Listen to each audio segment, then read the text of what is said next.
Okay, let's pray. Manalangin muna tayo. Let us pray. Heavenly Father, salamat sa Panginoon sa umaga na ito. Salamat sa pagbigay niyo po ng pagkakataon na makapag-Bible study dito sa Rusi. At salamat sa leadership ni Sir Limuel sa pag-allow niya at even sa whole branch na ito. At salamat na may salita niyo na pwedeng mapag-aralan. Dito kami maghugot ng aral at ito ang authority namin, itong King James Bible. Tulungan niyo po kami na maintindihan namin ito. At kayo po ang magabay sa amin habang aaralin namin para makatulong sa aming buhay. In Jesus' name we pray. Amen. Okay, salamat po. At ngayon, ang umaga na ito, may dala akong taga-basa. Yung panganay muna, si Kuya Joboy. Ang pangalan ito si Kuya Joboy. Itong isa, si Kuya Jaire. So, sila ang aking reader ngayon. At unahin natin yung panganay. Okay, so Romans chapter... dito tayo sa Romans. Saan na nagtapos dati? Dito sa Romans chapter 4, no? Romans chapter 5 na tayo. Dito tayo tuloy sa ating pag-aaral sa Book of Romans chapter 5. Okay, basahin ni Kuya Joboy sa verses 1 to 5. Okay, 1 to 5, Kuya Joboy. Romans chapter 5 verses 1 to 5. Lakasan mo, Kuya. Tayo ka.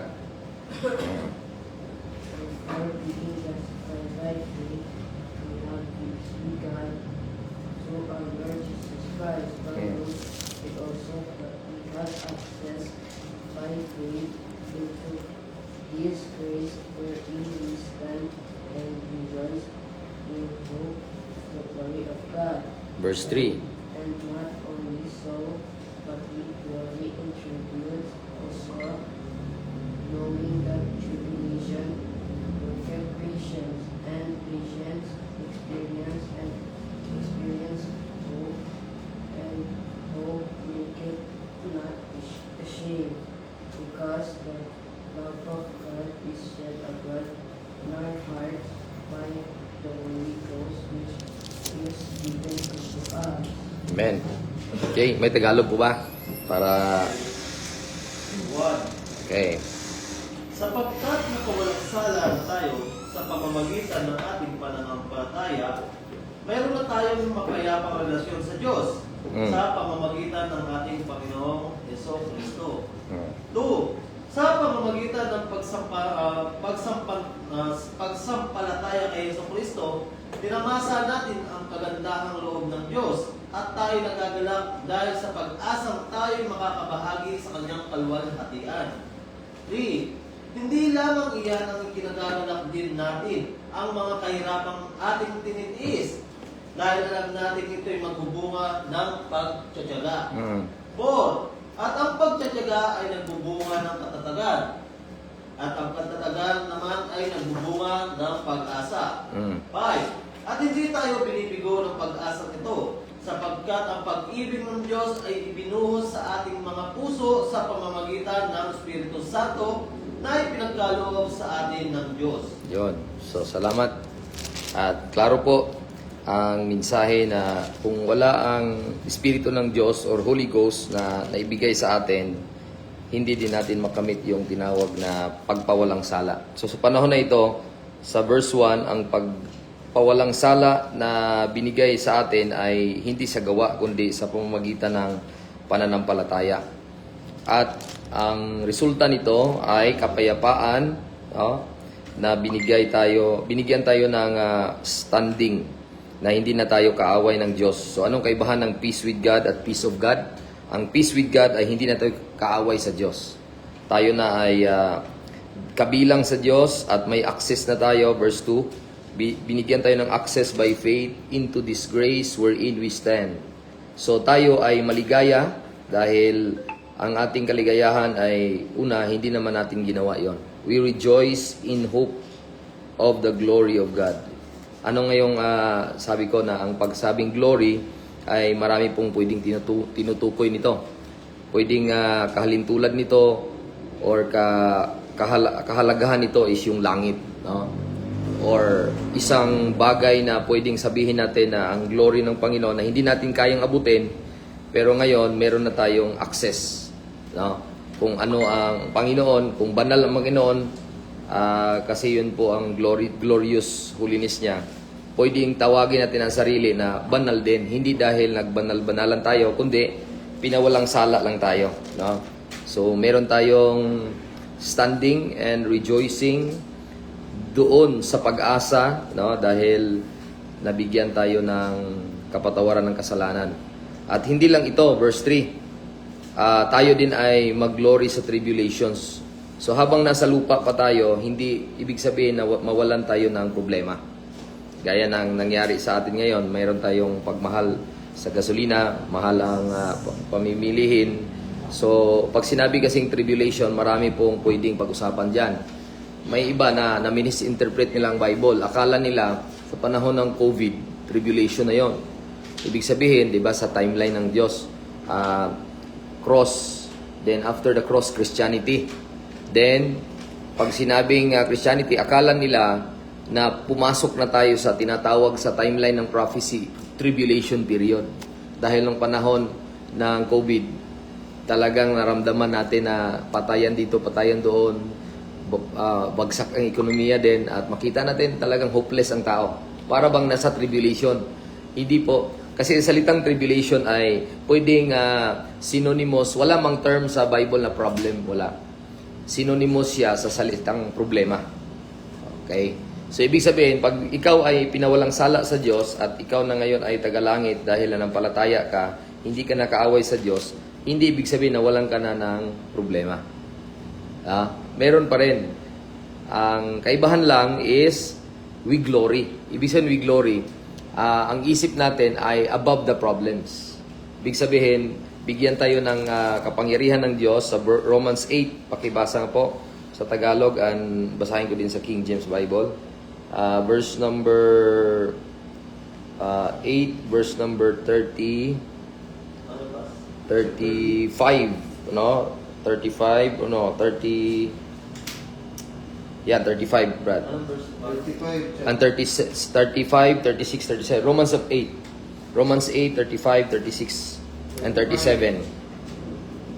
Sino Sige. ang makapaghiwalay sa atin sa pagmamahal ni Kristo?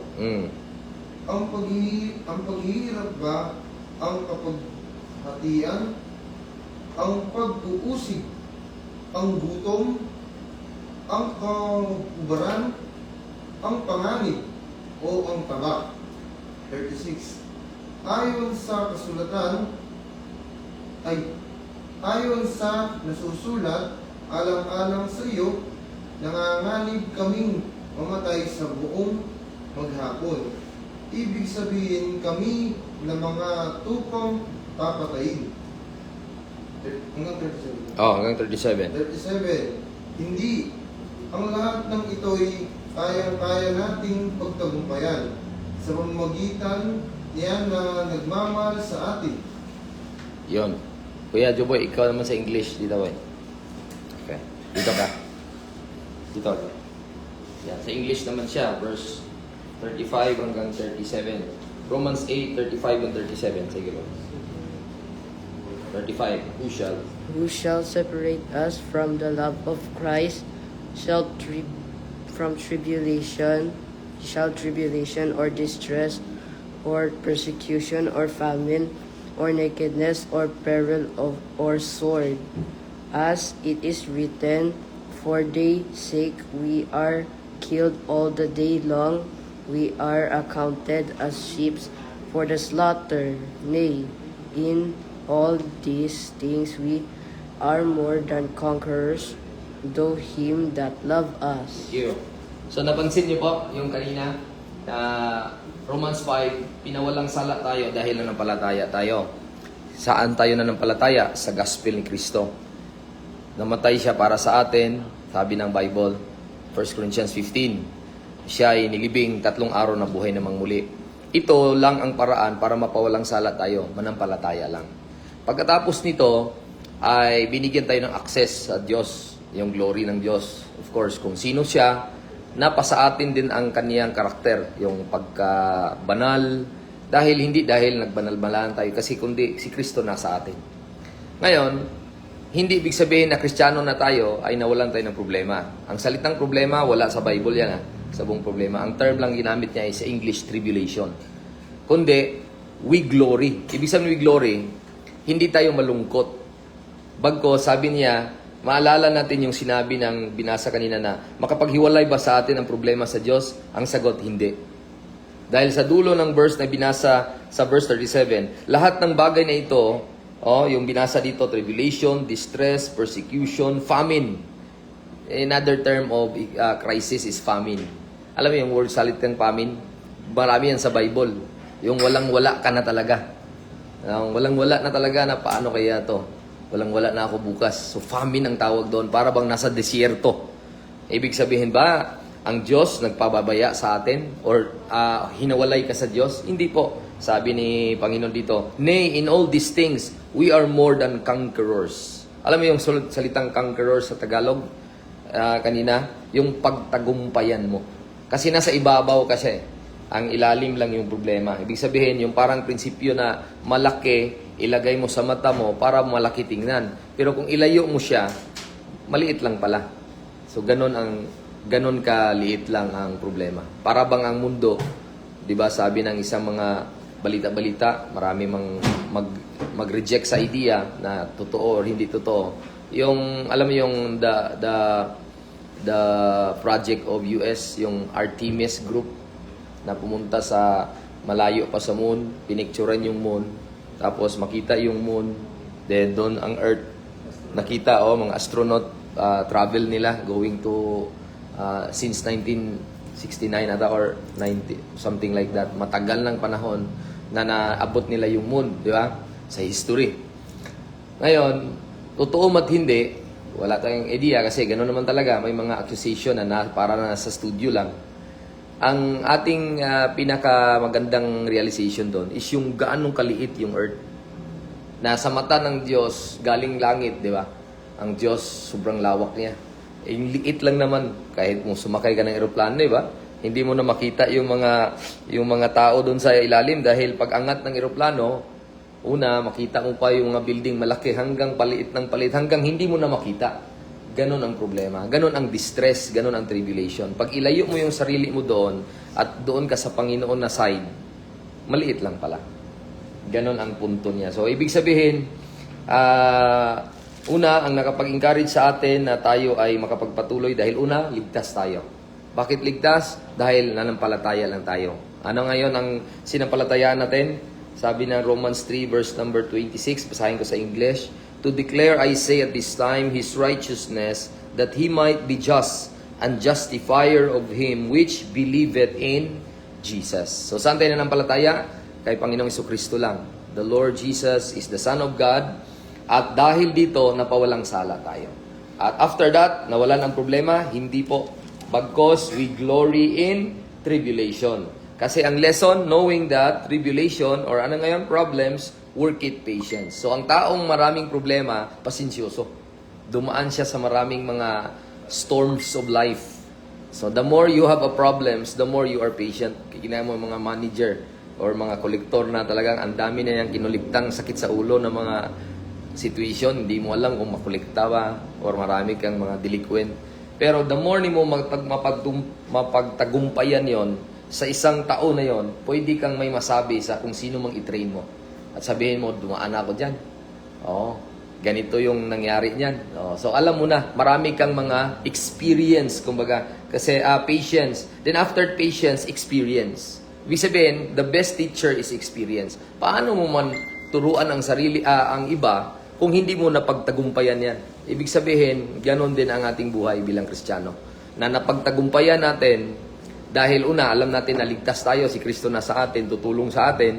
Pagkatapos nun, mapagtagumpayan natin yan, dahil si Kristo tumulong sa atin, then yung tao na minsan ay sa tingin mo sa iyong anak, or kahit sinong kakilala mo, kaya mo yan, si Kristo nga, tumulong sa akin, ikaw pa. Number one, i-check mo muna kung may Kristo ba siya. Siya ba talaga ay hindi kaaway sa Diyos? Siya ba talaga ay anak ng Diyos? Siya ba talaga ay pinawalang sala sa Diyos? Kasi yun ang una talaga eh. I-check mo muna yung kaligtasan. Pagka siya ay ligtas, isang espiritu na kayo, yung Holy Ghost, yung given unto us. Espiritu na binigay sa atin. Ibig sabihin, meron tayong fighting chance. Para bang tao na America versus Philippines. O anong nasa atin? Wala. Baka manalo tayo. Takbo yung mga taga-US kung mag-jet sila, jet fighter. Kasi sasalubungin ng mga tikbalang, yung mga yung mga yung lumilipad na mga kapre o ano. Yun lang sa atin eh. Wala tayo talagang mapagyabang. Ibig sabihin, wala tayong power. Wala tayong fighting chance, kumbaga. Dahil una-una, ang sa atin ay talagang katang-isip lang na may power ang mga ganon. Mga kapatid, sa sila, meron talaga masabi dahil may fighting chance sila. No? Kung magsabi sila, sige, gusto mo palang gira, o de, meron silang fighting chance. Tayo, bakit na mapagtagumpayan natin yung problema? Kasi may Kristo tayo. Weapon, a greatest weapon. Not only a weapon, an armor pa. Armor of God pa. Ibig sabihin, siya talaga ang nagtulong sa atin. Bakit tayo, sa biyaya niya, mapagtagumpayan natin yung mga distress, mga problems, ano pa. Then after that, maka-experience na tayo at sabi, napagtagumpayan ko na yan. Dahil after that, pag matulungan ka na ng Diyos, 1 Corinthians chapter 4, look at. 1 Corinthians, or 2 pala, 2 Corinthians chapter 1, no? Kung hindi ako nagkakamali. 2 Corinthians chapter 1, okay, in verse number 4. Okay, pakibasa po sa Tagalog. Inaaliw niya tayo sa ating mga kapighatian. Yan, problema. Upang sa pamamagitan ng kaaliwang tinanggap natin sa Kanya, ay nakatulong tayo sa mga nahahapis. Nahapis din, trouble. Nasa trouble din, nasa problema. 5. Sapagkat kung gaano karami ang aming paghihirap dahil sa aming pakikipag-isa kay Kristo, gayon din naman karami ang aming kaaliwan kay Kristo. Yon. So equal. Ibig sabihin, pag may problema ka, hindi umaapaw ang problema mo, umaapaw din yung solusyon kay Kristo. Hindi pwede na ang Kristiyano ay mag-suicide, hindi pwede ang Kristiyano ay magbugnot, or ang Kristiyano ay talagang hopeless or desperado.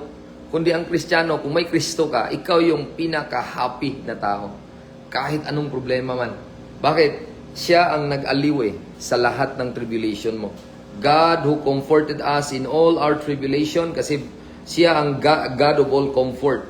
At kung anumang kapighatian ay tutulungan niya tayo. Anong reason naman?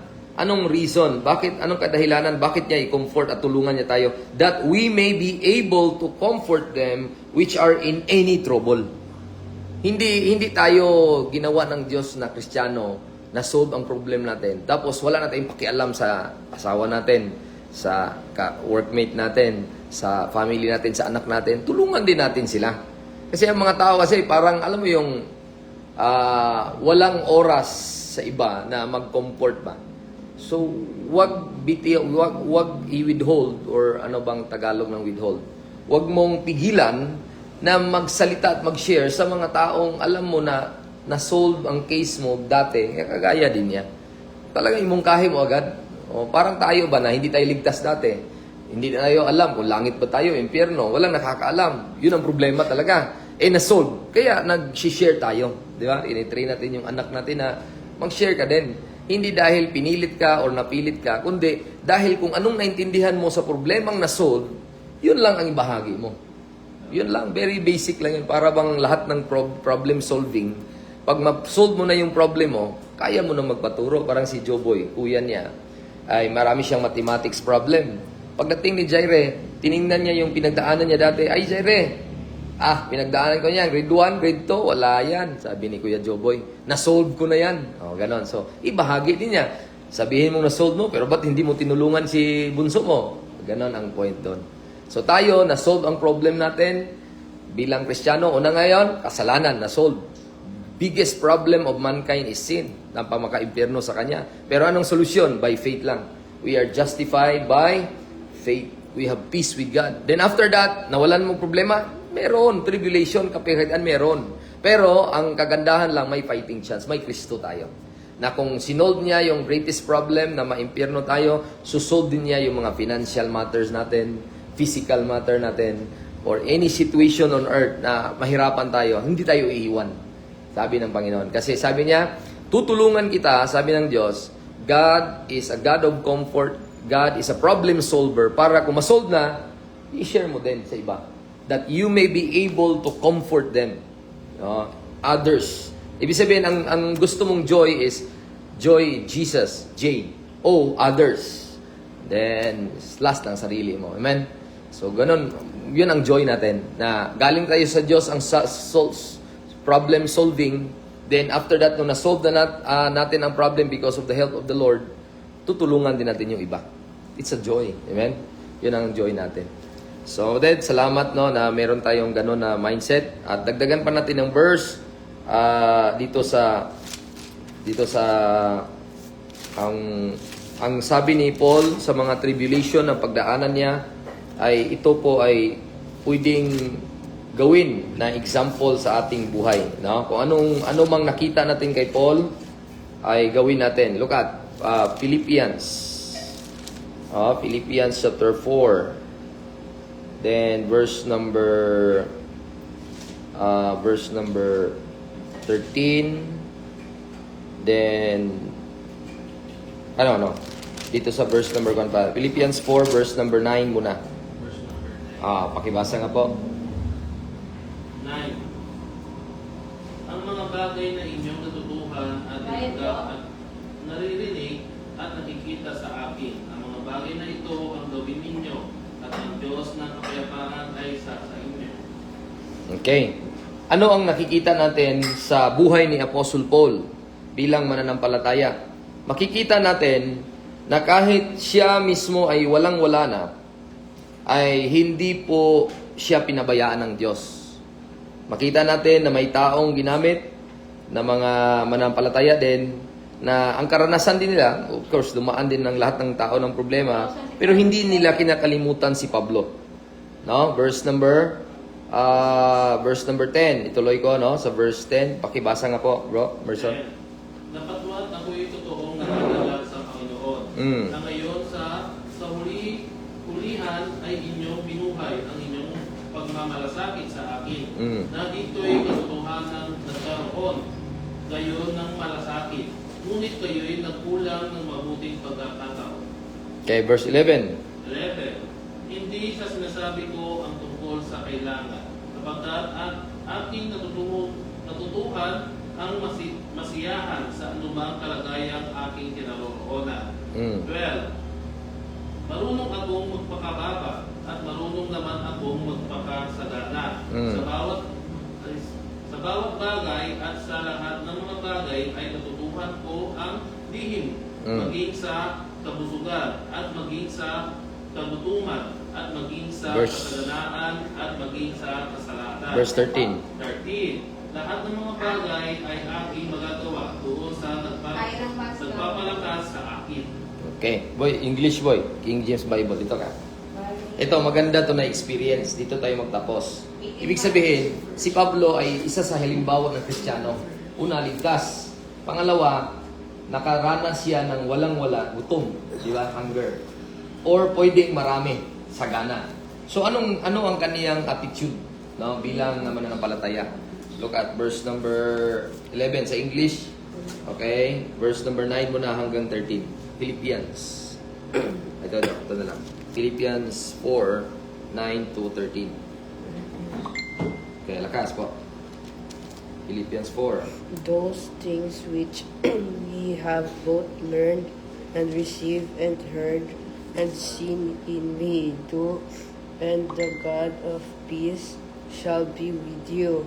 But I rejoiced in the Lord greatly that now at the last your care of me that flourished again, wherein ye were also careful, but ye lacked opportunity. Not that I speak in respect of one, for I have learned in whatsoever state I am therewith to be content. I know both how to be abased and I know how to abound everywhere, and in all things I am instructed both to be full and To be hungry. and to be hungry, both to abound and to suffer need. I can do all things through Christ which strengtheneth me. Okay, thank you. Salamat, Kuya Joboy. So, i-summarize natin ang ating pinag-usapan, no? So, ang pinag-usapan natin, ang problema ng tao ay yung kasalanan na pwede dalhin tayo sa impyerno. Romans 5, anong solusyon?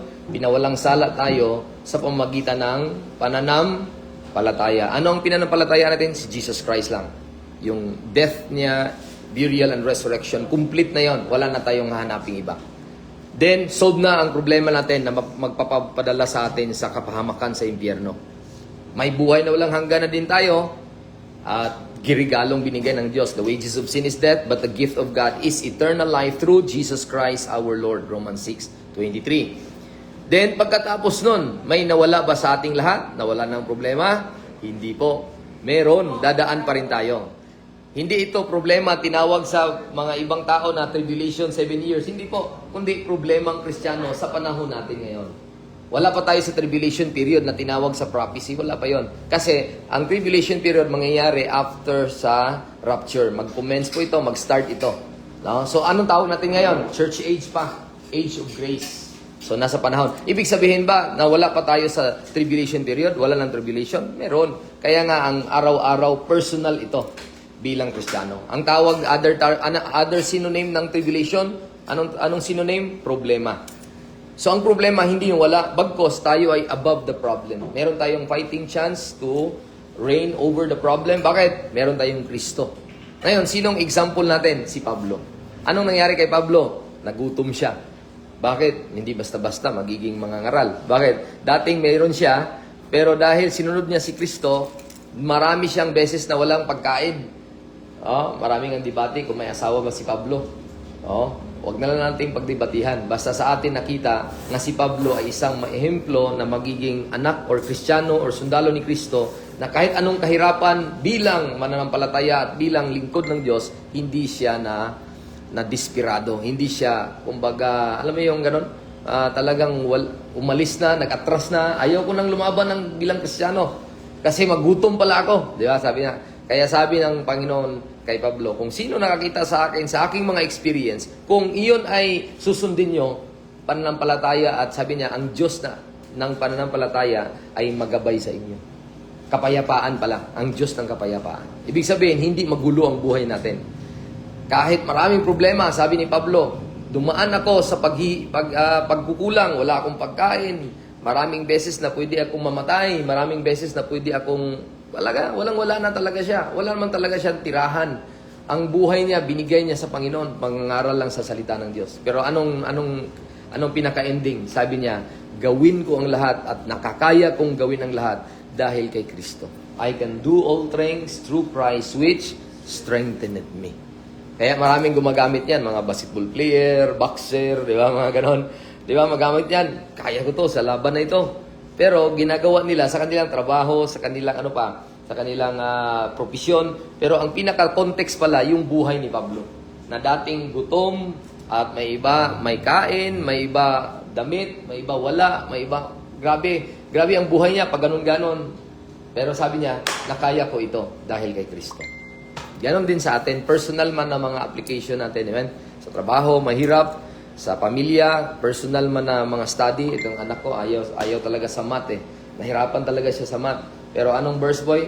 I can do all things through Christ. Kaya si Jesus Christ pa rin na makatulong sa lahat. Siya talaga ang problem solver natin. Amen?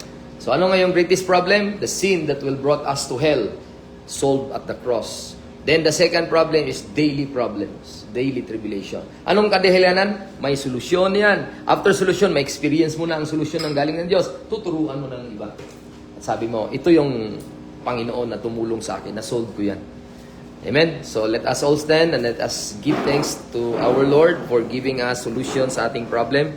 Panginoong Diyos, salamat that the greatest problem of mankind was solved at the cross. And at Calvary, grace was free and mercy is great. Thank you, Lord, na ang love niyo po ay abounding. Kami man ay makasalanan, unworthy, hindi karapat-dapat na mapuntang langit. But thank you, Lord, for giving us your Son, Jesus Christ, who died for our sins.